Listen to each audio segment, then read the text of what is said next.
A confrontation in the courthouse. The courthouse loomed, its marble steps catching the first glimmers of the morning sun as Judge Lydia Taylor ascended, briefcase in hand. Years on the bench had given her a calm, commanding presence, and her steps echoed with purpose. Known for her fairness and composure, Lydia felt that nothing could shake her today. It was the start of another day in the courtroom, another day to seek justice. "Good morning, Judge Taylor," called Janet, a courthouse clerk who was watering a small flower pot by the entry. Lydia smiled, nodding at Janet before continuing to the entrance. Her mind was already racing over today's docket and the difficult cases awaiting her in courtroom 7. But her thoughts were interrupted as she approached the security checkpoint. A tall, unfamiliar officer stood at the scanner, his blue eyes sharp, his stance confrontational. "I'll need to see some ID," he said, his tone flat, but with a hint of suspicion. Caught slightly off guard, Lydia raised an eyebrow but complied, reaching into her bag to present her judge's identification badge. She extended it to him, her face neutral but firm. The officer, whose name tag read Tanner, took the badge and inspected it closely. His scrutiny was exaggerated, as though he was searching for any flaw, any hint that it wasn't genuine. "Anyone could have this made," he muttered, turning it over in his hand. "There's no guarantee this belongs to you." Lydia felt heat rise in her cheeks, but she held her composure. "Officer Tanner, I'm Judge Lydia Taylor, and I have been presiding in this courthouse for over a decade." He smirked, his lips curling slightly. "A judge, huh?" He looked her up and down, as if the very idea of her holding such a title was absurd. "Interesting," he said, his tone dripping with condescension. Just as she was about to respond, Officer Karen Young, who worked the checkpoint regularly, hurried over. "Judge Taylor," she called out, her eyes darting between Lydia and Tanner with a mixture of shock and disbelief. "Is there a problem here, Officer Young?" Lydia asked, her voice even. Officer Young stepped forward, her expression tight. "This is Judge Lydia Taylor, one of the senior judges here," she said, turning to Tanner. "There's no need for further inspection." But Tanner didn't budge. His jaw tightened as he looked at Lydia with thinly veiled defiance, his fingers still gripping her badge. "Just doing my job," he muttered, his words barely audible but laced with hostility. Lydia took a slow, measured breath. "Officer Tanner, you will report to my courtroom at 2 o'clock today to discuss this incident formally," she stated, her voice calm but unyielding. At this, Tanner's confidence seemed to waver. His face paled as the weight of her words registered, but he muttered something about following protocol, as if his actions were justified. "I was just trying to be thorough," he stammered, his initial confidence faltering. "Discriminatory behavior has no place in this courthouse," Lydia replied, her gaze unwavering. "I suggest you take this time until our meeting to reflect on the standards required in your role." As Lydia turned and strode past him, her heels clicking against the polished floor, she couldn't shake the lingering discomfort. A hostility had been palpable, as if her very presence challenged everything he believed. There was no question that his bias had colored his perception of her, and it left her feeling exposed in a place where she had always felt secure. Back in her office, Lydia took a moment to collect her thoughts. She was known for her calm, for her ability to separate her emotions from her judgments. Yet Tanner's behavior had struck a nerve. She knew all too well what it was like to face doubt because of her background, to be underestimated or mistrusted. Just as she sat down, her longtime assistant, Sarah, knocked gently and entered with a cup of coffee. "Are you all right, Judge?" she asked, her brow creased with concern. Lydia forced a smile. "Just the usual day of the courthouse, Sarah," she replied, taking a sip. But her mind lingered on Tanner's sneer, his dismissive attitude. Part of her felt a flicker of empathy, wondering if he'd been shaped by past experiences. But another part, stronger and fiercer, knew that such behavior needed to be addressed swiftly. As the day wore on, Lydia focused on her cases, yet every so often she glanced at the clock, Noting the time slowly edging toward 2, her resolve was firm. Tanner needed to understand the gravity of his actions. Finally, the appointed hour arrived, and Lydia sat in her courtroom, her demeanor as composed as ever, waiting. When the door opened, Officer Tanner entered, his face a mask of defiance, though there was a trace of unease in his eyes. His uniform was immaculate, his stride steady, but he couldn't quite meet Lydia's gaze. "Officer Tanner," Lydia began, her voice steady and professional, "you're here to explain your conduct this morning. I'd like to understand why you felt it necessary to question my credentials." Tanner shifted uncomfortably. "I was following protocol, Your Honor," he replied, his voice taut. "We have to be vigilant. Can't be too careful these days." Lydia leaned forward slightly, her gaze penetrating. "Are you vigilant with every judge who enters this courthouse, officer?" He hesitated, his face coloring.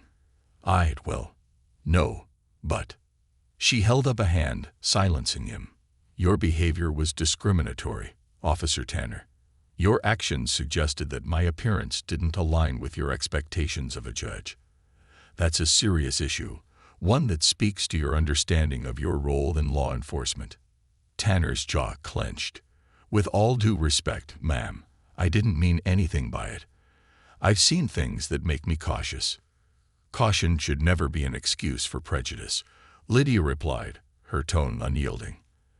"And while I understand that experiences can shape us, it is our responsibility to rise above them, especially when we hold positions of authority."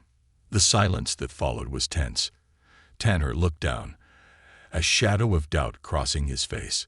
For a brief moment, Lydia thought she saw a hint of regret, but it was quickly masked by his rigid expression. "Your behavior today will be documented, Officer Tanner," she continued. "And this will not be the end of this discussion. Until then, consider your duty to serve and protect without bias. That includes every citizen who steps through these doors." Tanner nodded, though his face was flushed, and Lydia dismissed him. As he left, she felt a mixture of emotions: relief, frustration, and, surprisingly, a flicker of sadness. She had seen glimpses of such resistance before, in others who couldn't see past their own pain or prejudice. But Tanner's defiance held a bitterness she rarely encountered so openly. As she sat alone in her chambers, she thought about the struggles she had faced to reach this position and the daily resolve it took to prove herself over and over. Tanner's distrust was a reminder of how deeply ingrained prejudice could be, a reminder of the battles she thought she'd left behind. But something else troubled her, the possibility that, underneath his defiance, Tanner might be struggling with something he didn't yet understand. And while she couldn't forgive his behavior, she wondered if there was still a chance to help him face the truth of his actions. With a sigh, Lydia turned back to her docket. There were cases waiting, people whose futures rested in her hands. But as she picked up her pen, Tanner's face lingered in her mind. She wondered if he would truly take her words to heart or if, come morning, she would face that same look of defiance again. Tanner's shadows. Officer Jack Tanner sat at his desk in the security room, his back rigid and his hands clenched into fists as he replayed his encounter with Judge Lydia Taylor in his mind. The courtroom scene kept flashing back, the way her eyes had looked through him, unblinking, calling out his behavior as if she could see straight to the heart of his fears. Her words, "Prejudice has no place here," echoed, pricking at his conscience. He knew he should feel regret for his actions, but a tangle of emotions simmered just below the surface. He kept convincing himself that he had been right to question her, that protocol demanded it. Yet a nagging doubt crept in, something he wasn't ready to face, a voice whispering that maybe, just maybe, he'd acted out of something else. Across the room, Officer Karen Young noticed his grim expression as she walked in to start her shift. She had seen Jack at his best and at his worst. They had gone through the academy together, survived grueling shifts, and forged a bond that was more like sibling rivalry than friendship. Karen wasn't afraid to challenge him, and as she watched him now, she sensed something deeper was eating at him. "Rough day," she asked, giving him a quick nod. He glanced up, his jaw tight, and grunted a noncommittal response. Karen pulled up a chair beside him, crossing her arms. Spill it. You look like you just got sentenced. Jack looked away, his fingers tapping impatiently on the table. I don't want to talk about it, all right. Just doing my job, and some people think they're above the rules. Karen raised an eyebrow. This wouldn't have anything to do with Judge Taylor, would it? He stiffened, and that was all the answer she needed. I heard what happened this morning, she said softly. Jack, she's one of the most respected judges in the city. If you don't realize how bad this looks. She got in my face. He interrupted, his voice rough. What was I supposed to do? Just let her waltz in without following protocol. What if? What if what? Karen pressed. You know, I've worked here for years, Jack, and not once have I seen you stop another judge that way. Not even Judge Martinez, who shows up in jeans half the time and barely glances at you. Jack's face flushed with frustration.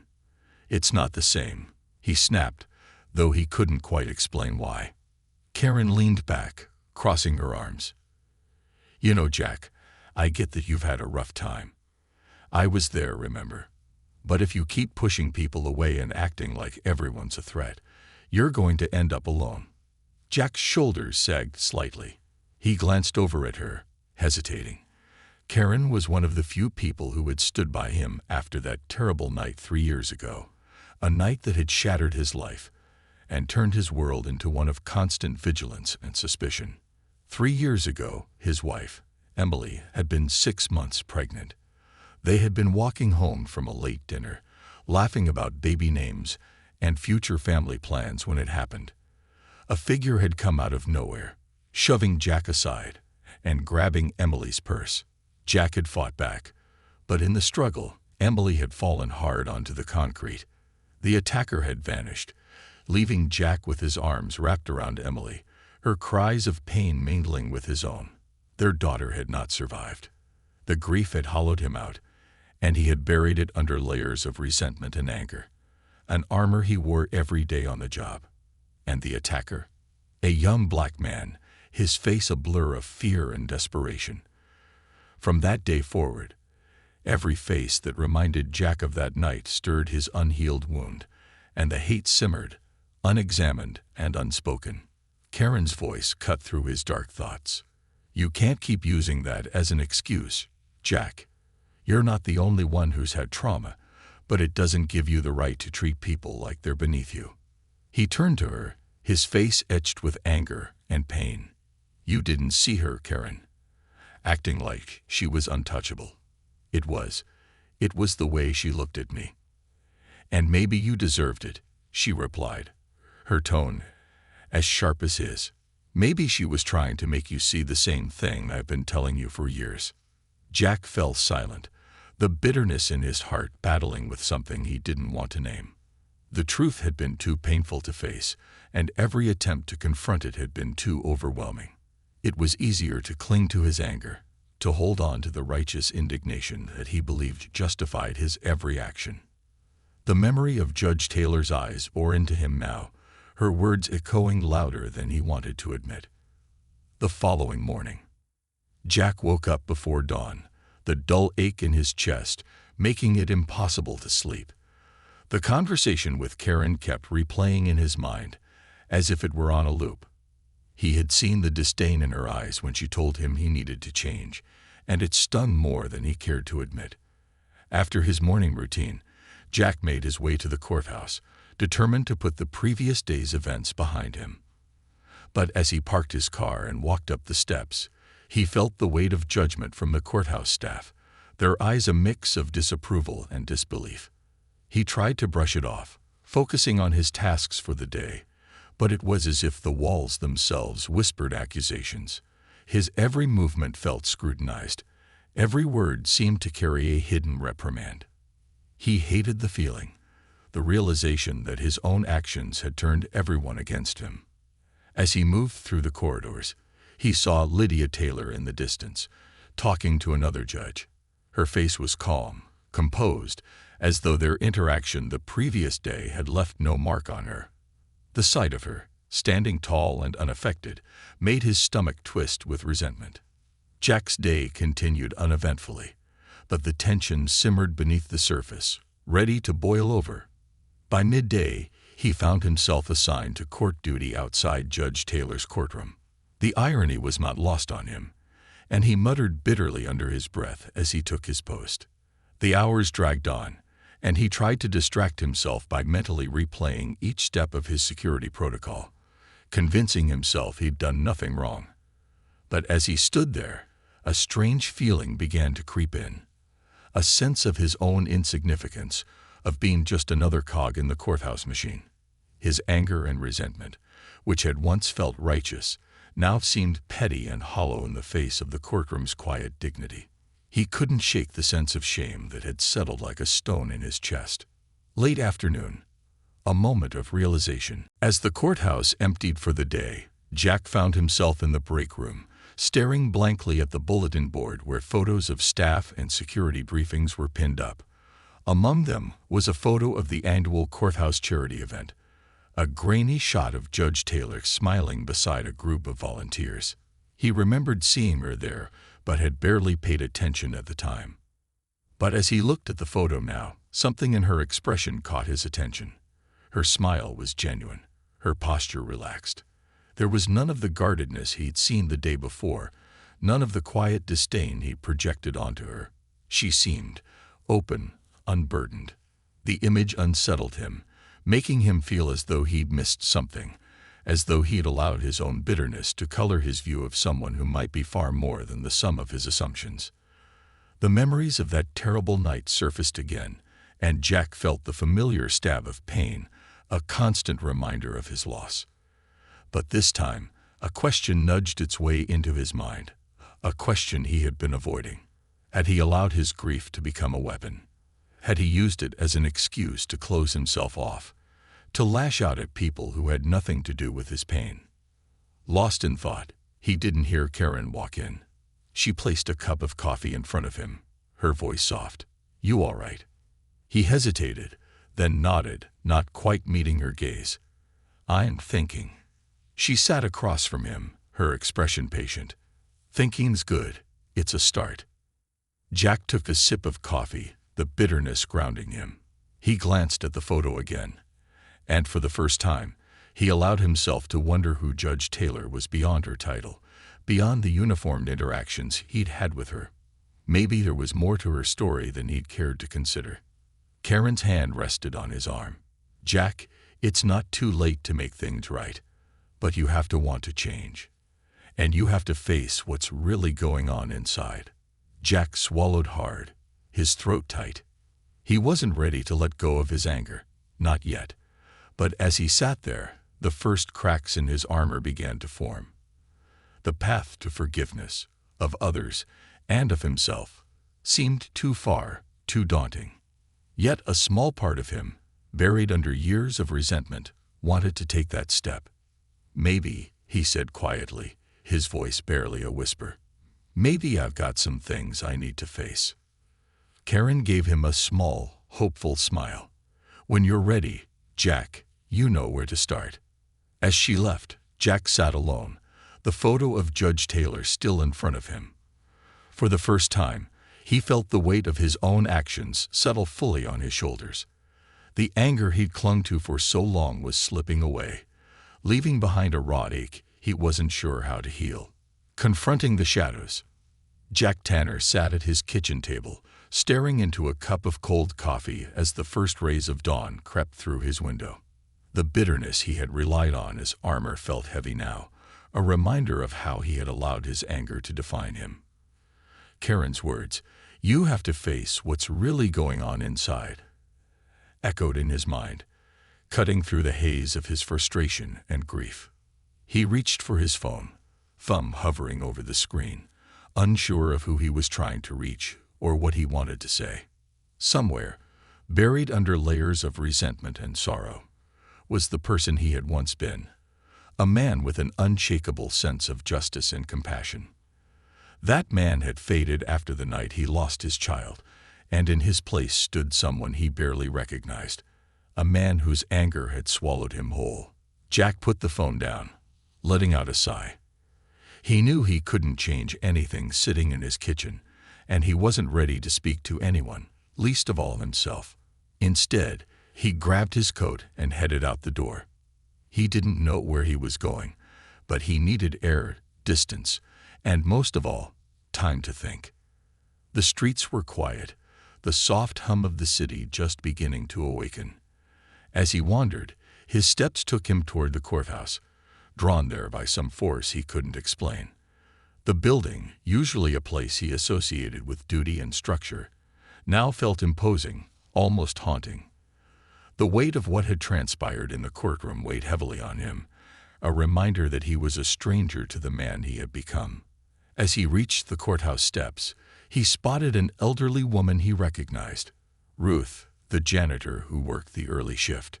She was meticulously sweeping the steps, her movements slow but steady, her focus unwavering.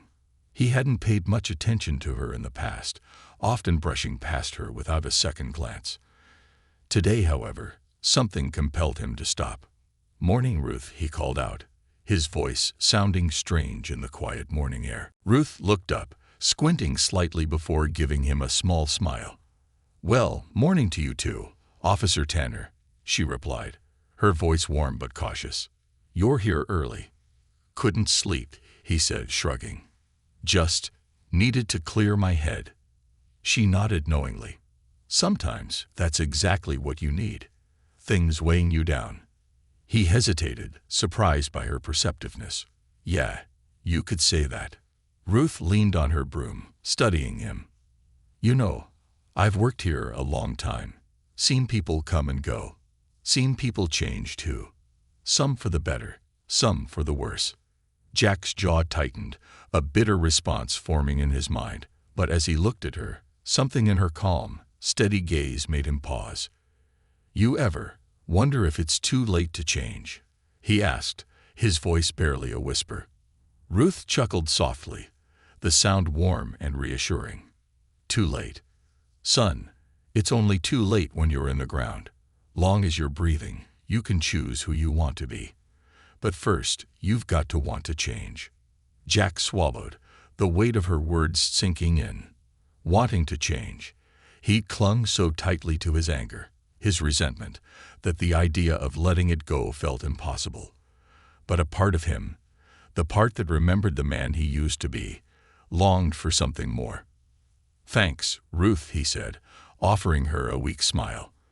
"I think I needed to hear that." She patted his arm, her touch surprisingly strong. "We all need reminders sometimes. Take care of yourself, officer." As Jack walked away, her words lingered in his mind, a quiet mantra that kept echoing. It's only too late when you're in the ground. The days of reflection. Over the next week, Jack forced himself to confront the uncomfortable truth he had been avoiding. He spent long hours alone, often wandering the city streets after his shifts, replaying memories he had buried for years. He thought about the man who had attacked him and his wife that night, the face he had tried to forget yet blamed for every dark thought he'd harbored since. But the more he thought about it, the more he realized that he had allowed one terrible moment to shape his entire perception of an entire community. Every time he saw someone who reminded him of that night, his mind would latch onto the pain, and his heart would fill with a rage he had never tried to control.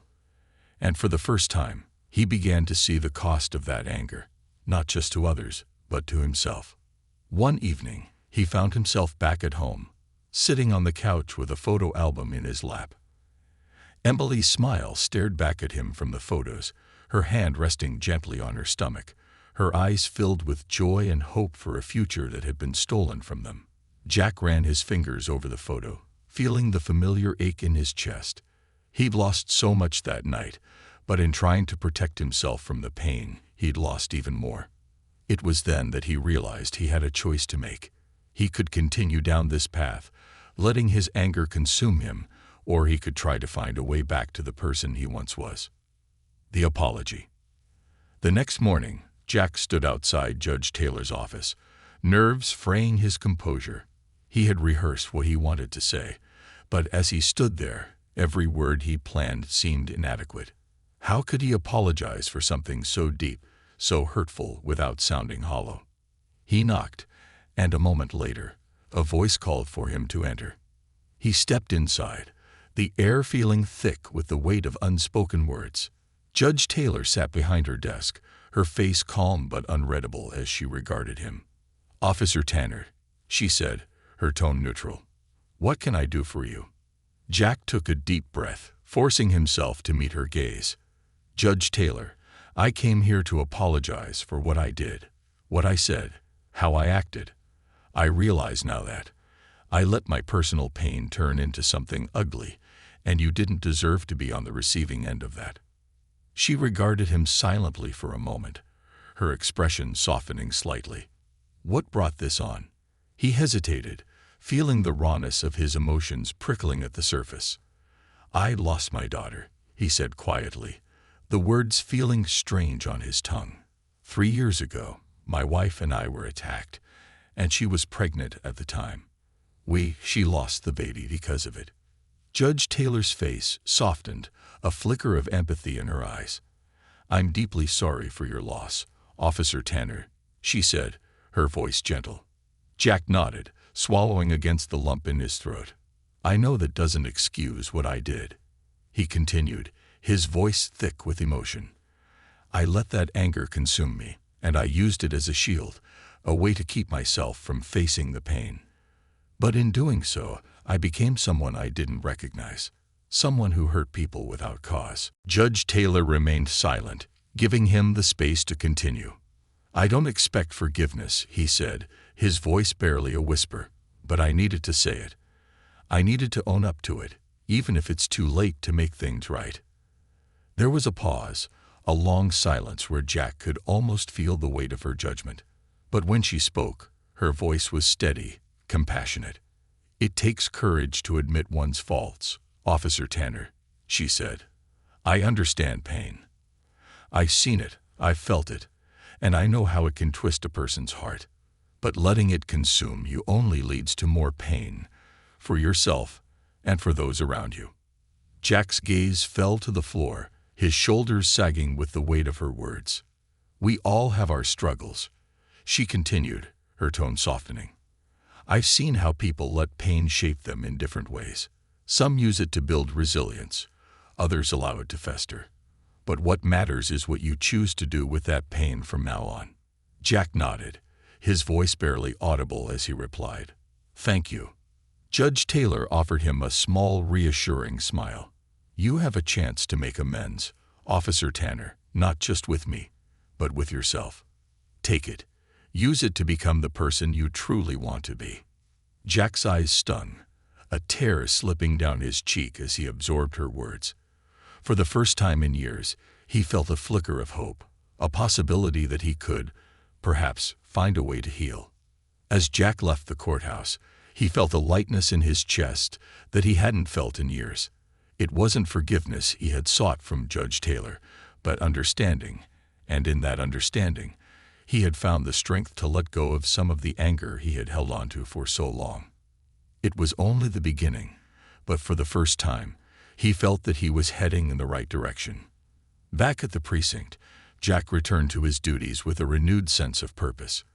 He worked his shifts diligently, treating each encounter with a kindness he hadn't shown before. It was small steps, gradual, but each step was a reminder of the path he was choosing. The long road to redemption. Jack Tanner's apology to Judge Taylor had been a turning point, yet it was just the first step on a long, uncertain path. Each day after that felt like uncharted territory. He'd spent years cultivating a life colored by bitterness and anger. Shedding it, he realized, wouldn't happen overnight. The first few weeks after his apology passed in a blur. Jack threw himself into his work at the precinct, determined to rebuild his reputation and prove to himself that he could be a better man. He wanted to become someone that his younger self would recognize, a person who stood for justice, not resentment. But every time he felt himself slipping, he would remember Judge Taylor's words in her chambers. You have a chance to make amends, not just with me, but with yourself. Use it. A new routine. One rainy morning, Jack found himself at the city's community center. He had been here before, but only reluctantly as part of his previous assignments. This time, however, he walked in voluntarily, his mind set on finding a new way to contribute to the community. The community center director, Sarah Bennett, looked up in surprise as Jack entered. She was a petite woman with a calm demeanor, her soft curls tied back as she sorted through a pile of papers at her desk. "Officer Tanner?" she asked, raising an eyebrow. "This is a surprise." Jack nodded, feeling slightly out of place. I wanted to help out here, if you need it. With anything, events, mentoring, maybe," he said, his voice wavering slightly. Sarah's eyes softened, a smile forming on her lips. "We can always use more hands. And the kids here could benefit from a role model in uniform who's willing to show up. You're sure about this?" He nodded. "I'm sure." She smiled, handing him a clipboard with a list of tasks and introducing him to several volunteers and staff members. Jack quickly learned that the community center offered after-school programs, a place for young people to work on homework, participate in sports, or simply relax in a safe environment. It was a place where the most vulnerable members of the community found acceptance and support. For the first week, Jack's assignments were simple: setting up tables, organizing supplies, cleaning up after activities. But as the days passed, he found himself drawn to the kids who attended the programs, especially the teenagers who often hung back, guarded and distant. He saw something of himself in their wary expressions and defensive postures. One afternoon, Jack noticed a boy named Malik sitting alone in the corner of the gym, his head down as he scrolled through his phone. Jack had seen Malik several times, always on his own, rarely participating. Malik was 14, a quiet kid with a piercing gaze that held a wariness Jack recognized all too well. Jack walked over and sat on the bleachers beside him, keeping a respectful distance. "Hey, Malik," he said, his voice casual. "Mind if I sit here?" Malik shrugged, not looking up from his phone. "It's a free country." Jack smiled, undeterred. "You know, I see you here a lot. You play basketball." Malik shook his head. "Nah, not interested." They sat in silence for a few moments, the noise of other kids playing filling the background. Jack remembered how Karen had told him that sometimes all people needed was a little patience, a little understanding. And he'd been learning, slowly, that not everyone opened up easily. It took time. "Well, if you ever want to play, I'll be around," Jack said, standing up. He walked away, leaving the offer hanging in the air. Breaking through. A few days later, Malik approached Jack, hands stuffed into his pockets and a reluctant expression on his face. "You still up for that game?" he mumbled, his eyes fixed on the floor. Jack hid a smile. "Of course. Let's grab a ball." They spent the next hour on the court, with Jack showing Malik the basics, encouraging him with every small success. As the game progressed, Malik's guard began to drop, and by the end, he was smiling, laughing even, something Jack hadn't seen before. "You're pretty good, Malik," Jack said, catching his breath. "Ever thought about joining a team?" Malik's smile faded, and he shrugged, his expression guarded once again. "Don't know if I'm good enough. Besides, got other stuff to worry about." Jack nodded, sensing the hidden meaning behind Malik's words. "I get it. Life can be complicated, but sometimes it helps to have something to look forward to, you know." Malik looked at him, his expression softening slightly. "Yeah, maybe." Over the next few weeks, Malik began seeking Jack out at the center, their conversations gradually shifting from sports to life, to Malik's struggles at school and his dreams of going to college one day. Jack listened, offering advice without pushing, learning as much from Malik as he taught. For Jack, these conversations were transformative. In helping Malik, he was learning to confront the wounds he had avoided for so long, the pain he had buried beneath layers of anger. He realized that if he wanted to truly change, He needed to let go of the past, to forgive, not just those who had hurt him, but himself. Meeting Emily again. One afternoon, Jack returned home from the community center to find a letter in his mailbox. The handwriting was familiar, and his heart skipped a beat as he realized it was from Emily. He hadn't spoken to her in months, and seeing her name written out felt like a blow to his chest. Their separation had been gradual, a silent understanding that neither could heal in each other's presence, the pain too raw, too consuming. The letter was brief, but it invited him to meet for coffee the next day. Jack's hands trembled as he read the words, the reality of it sinking in. He had feared this moment, the possibility of facing her after all he had done, the years of distance and silence. But now, for the first time, he felt ready.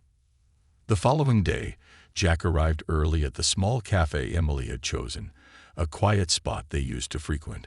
He sat at a corner table, watching the door anxiously, his heart racing. When she finally walked in, he stood, a mixture of relief and nervousness flooding him. Emily looked as beautiful as ever, her gentle smile warming the room, but there was a softness in her eyes he hadn't seen before, an openness that took him by surprise. "Jack," she said, smiling as she sat across from him.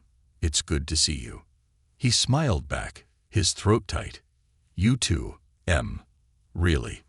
They talked about small things at first, skirting around the heart of what had driven them apart. Jack told her about his work at the community center, about Malik, and the progress he'd made. Emily listened intently, her expression thoughtful. "Jack, I'm proud of you," she said softly, "for everything you're doing. It's really good to hear." Jack nodded, his hands trembling slightly. "Emily, I know I let you down. I let my anger, my grief, take over. And I know I hurt you. I'm so sorry for everything." Emily's eyes filled with tears, but she reached across the table, taking his hand in hers. "Jack, we both went through something unimaginable. We both lost so much, but I think you're finding your way back. And I want you to know, I forgive you. I hope you can forgive yourself too." Jack felt a weight lift, a heaviness he hadn't realized he'd been carrying. He nodded, his own tears threatening to fall. "Thank you, Em. That means more than you know." They sat in silence for a few moments, the past finally laid to rest between them. Jack knew that they wouldn't return to what they had before, but in that moment, he felt a peace he hadn't felt in years, a closure that allowed him to move forward, a quiet resolve. In the weeks that followed, Jack continued his work at the community center, feeling lighter, more whole. Malik began to open up more, sharing details about his life, his struggles at home, and his dreams for the future. Jack offered guidance, but more importantly, he listened, providing Malik with the understanding and support he had once longed for himself. Jack's relationship with the other kids at the center also grew, each interaction a reminder of the power of connection and empathy. Slowly, he began to rebuild himself, piece by piece, discovering that forgiveness, both of himself and others, was a choice he had to make daily. One afternoon, Judge Taylor visited the center as part of a community outreach program. She and Jack crossed paths in the hallway, and she offered him a small, knowing smile. "Officer Tanner," she said, her tone warm, "I hear you've been making quite a difference here." Jack felt a surge of pride and gratitude. "Just trying to do my part, Your Honor. Thank you for everything." Judge Taylor nodded. "I think you're starting to see that the path to redemption isn't always easy, but it's worth it." Jack nodded, understanding the depth of her words. As he watched her walk away, he felt a quiet resolve take root within him. The road ahead was long, but he knew now that he could walk it, step by step, finding redemption not just in his actions, but in his heart. Redemption tested. Jack Tanner's commitment to change was steadily reshaping his life. Every day at the community center felt like a small victory, a chance to atone for the mistakes that had led him astray. Malik's progress gave him hope, as did the relationships he was building with other teens and volunteers at the center. Yet despite his growing peace, Jack knew that change would not come without setbacks. True redemption required him to confront the very core of his fears, an ordeal that would test his resolve in ways he hadn't yet imagined. The encounter. One crisp autumn afternoon, Jack arrived at the community center to find the parking lot unusually crowded. A handful of police cars were parked at odd angles, their lights flashing. Jack's heart raced as he approached, unsure of what had happened. He scanned the scene, spotting a familiar face, Officer Karen Young, his longtime friend and confidant. She was speaking with a group of teenagers huddled near the entrance, her voice calm but firm. "Karen," he called, moving toward her. "What's going on?" She turned, her face tight with concern. "There was an incident, Jack. A fight broke out between a couple of boys from a nearby neighborhood and some of our teens. Looks like things got out of hand." Jack's stomach sank. He had known about tensions brewing between groups of teenagers from different parts of the city, but he had never imagined it would escalate into violence here, in what he had come to see as a sanctuary for these kids. "Who was involved?" he asked, his voice edged with worry. Karen glanced over her shoulder at a police car, where two boys sat in the back seat, their faces hidden from view. "One of them is Malik," she said, her voice soft. "He claims he was defending himself, but the other boy has a different story." Jack felt his heart drop. "Malik?" he whispered, disbelief clouding his expression. He knew Malik had been struggling, balancing a chaotic home life with the constant pressures from his peers. Jack had been Malik's confidant, his mentor. Seeing him involved in something like this felt like a personal failure, a painful reminder that change was never easy nor guaranteed. He approached the car, catching Malik's eye through the window. The boy's face was streaked with tears, a mix of anger and frustration etched across his features. Jack opened the door, crouching down so he was eye level with him. "Malik, what happened?" he asked, his voice gentle. Malik shook his head, his eyes flashing. "They came at me first, Jack. They were talking trash, pushing me. I just lost it." Jack took a slow breath, his mind racing. Malik's reaction wasn't justified, but Jack understood all too well how pain and fear could turn into anger. He had lived it himself, and he knew the cost of letting that anger go unchecked. "Malik, listen to me," he said, keeping his tone calm. "Violence is never the answer. I know what they did wasn't right, but reacting like this, it only makes things worse. You understand that, don't you?" Malik's face twisted with frustration. "It's easy for you to say, Jack. You don't know what it's like to be me, to have everyone looking at you like you're already guilty, just because of where you're from." Jack flinched, Malik's words hitting home. He saw the pain in the boy's eyes, the familiar anger that had once filled him.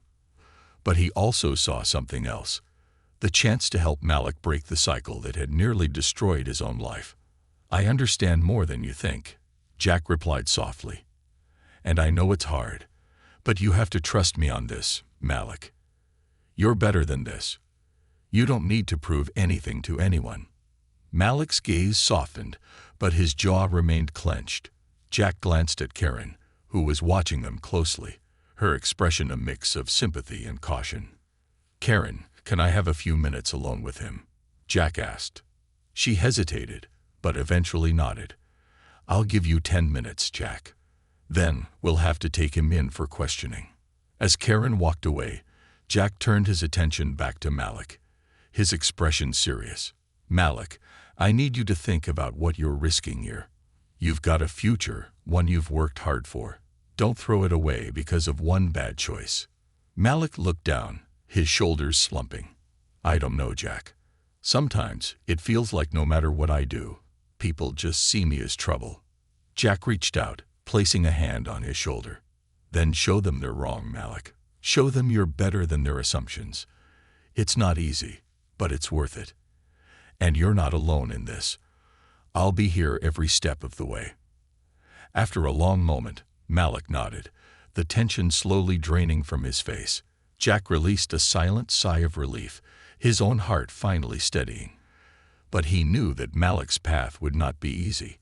The weight of society's assumptions, of other people's expectations, was a heavy burden. Jack understood it well.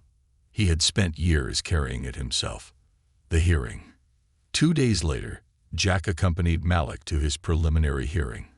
The incident had been classified as a minor assault, a charge that could be dismissed if the court saw fit, especially if the boys involved agreed to mediation. Jack had spoken with Judge Taylor, who was presiding over the case. She had agreed to consider leniency, understanding the complexities that shaped Malik's circumstances. When they entered the courtroom, Malik's mother gave Jack a weary smile, her face etched with lines of worry. Jack nodded to her, a silent promise that he would do everything in his power to support Malik. As they waited for the hearing to begin, he leaned down, giving Malik a reassuring pat on the shoulder. "You've got this," he whispered. "Just be honest, and show them who you really are." Malik nodded, his expression one of determination mixed with nerves. Judge Taylor entered, her presence filling the room with a quiet authority. Jack couldn't help but feel a surge of gratitude as he watched her take her seat. She had shown him compassion when he had least deserved it, and now she was extending that same compassion to Malik, a young man struggling to find his way in a world that often seemed stacked against him. The hearing proceeded smoothly. Malik spoke sincerely, acknowledging his role in the fight and expressing regret for his actions. Jack watched, his heart swelling with pride as Malik took responsibility, showing a maturity he hadn't seen before. When it was time for Judge Taylor to speak, her gaze softened as she addressed him. "Malik," she began, her voice steady and kind. "I understand that life hasn't been easy for you, and I commend you for your honesty today. I want you to know that you have people who believe in you, people who see your potential, but you must make the choice to rise above these challenges, to become the person you know you can be." Malik nodded, his eyes misting as he listened. Judge Taylor paused, then continued, "I'm willing to dismiss this charge if you agree to participate in a conflict resolution program and complete 40 hours of community service. Officer Tanner has offered to mentor you through this process. Are you willing to accept this arrangement?" "Yes, Your Honor," Malik replied, his voice firm. Judge Taylor smiled. "Then let's begin this journey together. Remember, change is within your grasp, but it requires commitment. Don't let this opportunity slip away." As they left the courtroom, Malik's mother hugged Jack, tears in her eyes. "Thank you, Officer Tanner," she whispered. "You saved my boy today." Jack felt a lump rise in his throat, but he managed a smile. "He's worth it, and he'll do great. I know he will." Facing the past. The next few weeks passed in a blur of community service shifts and meetings with Malik, each session a reminder of the battles both of them were fighting. Jack knew that his own struggle was far from over, that his path toward redemption was ongoing. But with every small victory, he felt his faith in himself and in others growing stronger. One evening, as Jack sat with Malik at the community center, he noticed a familiar face, a young man he had seen years ago, in a context he had tried to forget. The man, whose name was Leo, had been the attacker from that terrible night 3 years ago, the man Jack had blamed for the loss of his unborn child. Jack's heart pounded, old anger bubbling up as he watched Leo talk with a group of young men, his demeanor calm and respectful. Jack's fists clenched, his mind racing.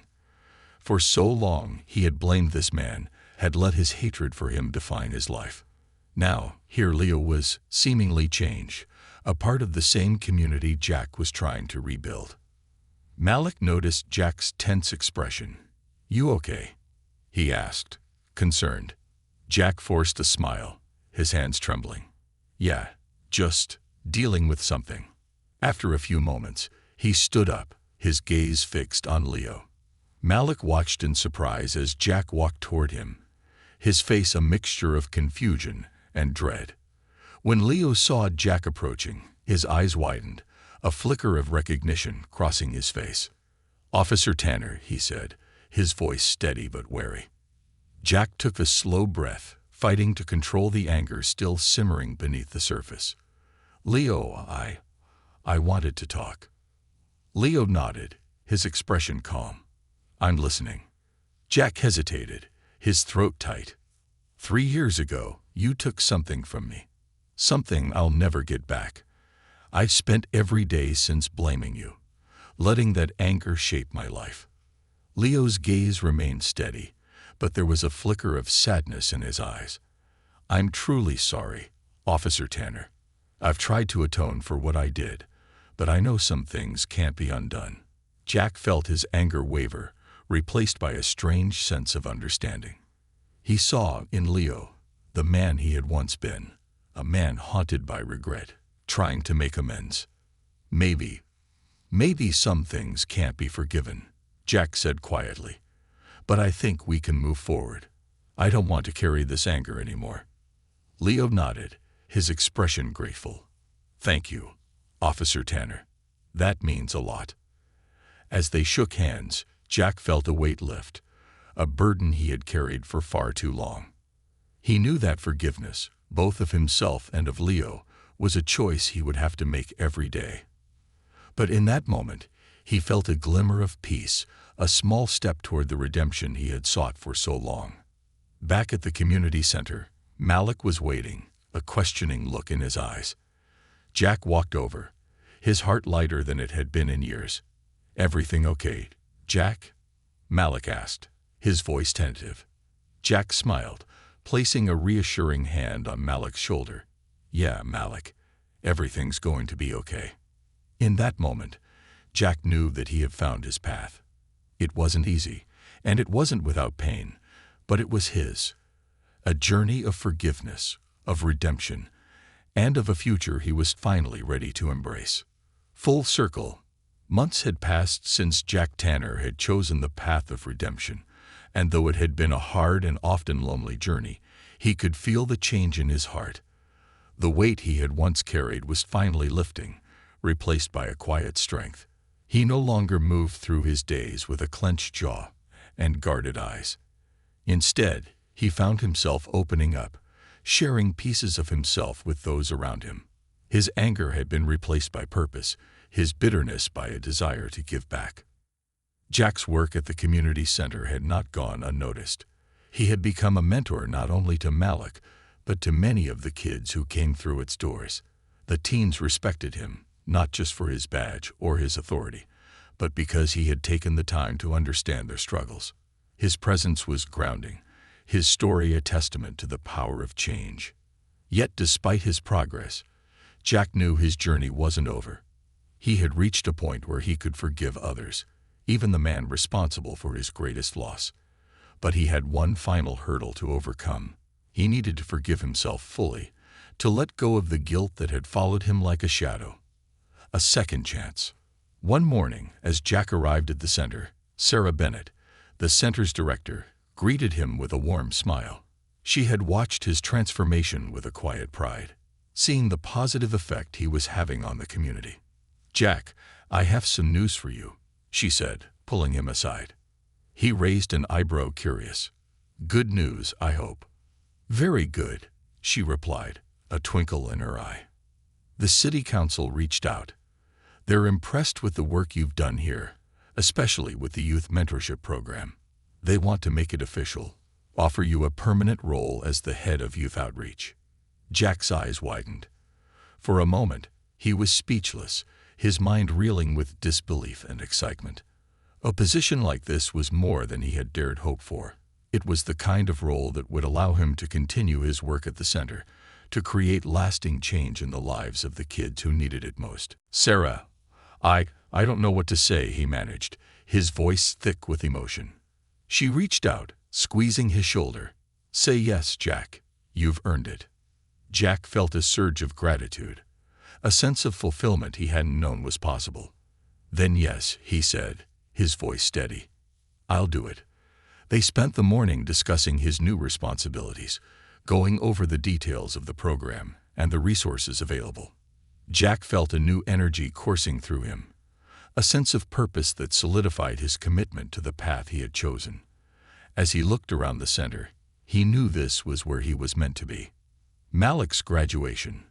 A few weeks later, the community center hosted a ceremony for the teenagers completing the program, including Malik.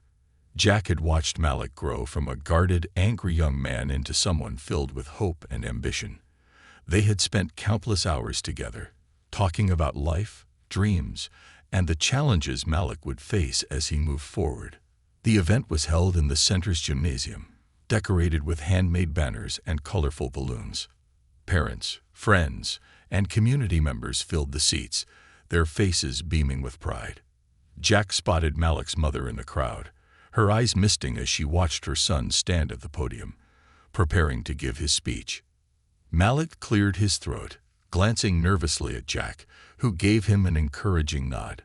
Taking a deep breath, Malik began, his voice steady. "I want to thank everyone who supported me, who didn't give up on me, even when I felt like giving up on myself," he said, his voice wavering slightly. "And I especially want to thank Officer Tanner. He taught me that I don't have to be defined by where I come from, or by what other people think of me. He showed me that I can be more than my mistakes." Jack felt a lump rise in his throat as Malik spoke, his heart swelling with pride. Hearing those words was a testament to the work he had done, a reminder that change was possible, even in the darkest of circumstances. After the ceremony, Malik approached him, his face glowing with excitement. "Thank you, Jack," he said, reaching out to shake his hand. "I wouldn't be here without you." Jack pulled him into a hug, his voice choked with emotion. "You did this, Malik. You chose this path. I'm just grateful I could be part of your journey." They stood there for a moment, sharing a quiet understanding. For Jack, this was more than just a victory. It was a sign that he was finally at peace with himself, that he had found a way to turn his pain into something meaningful. The visit to Emily. With Malik's graduation behind him and his new role at the community center in place, Jack felt the final threads of his old life beginning to loosen. He had grown, healed, and rebuilt himself in ways he hadn't thought possible. But there was one person he needed to reconnect with fully: Emily. They had spoken occasionally, but Jack had kept a respectful distance, knowing that their past was filled with too many painful memories. Yet, as he stood outside her house one warm afternoon, he felt a renewed sense of hope, a belief that they could face the past together and move forward, even if their paths remained separate. Emily answered the door, her face lighting up when she saw him. "Jack," she said, a smile breaking across her face. "It's so good to see you." They sat on her porch, talking quietly, the weight of unspoken words lingering between them. Jack told her about his work at the community center, about Malik, and the other kids who had become part of his life. Emily listened, her expression softening with each story, her pride evident. "Jack," she said gently, "I always knew you had it in you to make a difference. I'm so happy you found your way." He smiled, his heart feeling lighter. "I had a lot of help along the way. And I wanted to thank you for everything. For believing in me, even when I didn't believe in myself." She reached out, placing her hand over his. "We both went through so much, Jack. But seeing you now, I know that everything we endured wasn't for nothing. You've come so far." They sat in silence, their connection renewed. Though their relationship had changed, the love and respect they shared remained, a quiet bond that would endure, even as they walked separate paths. Final reflections. Months later, Jack found himself sitting on the steps of the community center, watching the sunset cast a warm glow over the city. He thought back on the path that had brought him here, the hardships he had faced, and the choices he had made. The anger that had once driven him had been replaced by a quiet resolve, a commitment to help others find the strength within themselves. Judge Taylor, who had become a close ally and friend, often visited the center, helping Jack with the youth outreach programs. She had shown him compassion when he had least deserved it, guiding him toward the light when he had been lost in darkness. Her friendship had been one of the greatest gifts he had received, a reminder that true justice was rooted in understanding and empathy. As the evening shadows lengthened, Malik appeared beside him, sitting down with a sigh. He had been accepted into a local college and was excited about his future. They sat in companionable silence, watching the world grow quiet around them. "You know, Jack," Malik said after a while, "I never thought I'd get this far. I always thought I'd be stuck, just surviving." Jack smiled, placing a reassuring hand on his shoulder. "You've earned this, Malik. You're going to do great things, I know it." Malik nodded, a thoughtful expression on his face. "You taught me something important, Jack. You taught me that even when life feels impossible, we always have a choice, and that choice can change everything." Jack's heart swelled with pride. He had been given a second chance, an opportunity to turn his pain into purpose. And he had taken it, not just for himself, but for the countless lives he had touched along the way. As they sat together, watching the last rays of the sun disappear below the horizon, Jack felt a deep, abiding peace settle over him. The road had been long, filled with trials and heartache, but it had brought him to this moment, to a place where he was finally free. He thought of the words Ruth had once told him on the courthouse steps. "It's only too late when you're in the ground." She had been right. Every day was a chance to choose, to grow, to heal. And Jack knew that as long as he kept walking this path, he would continue to find meaning, redemption, and the strength to carry on.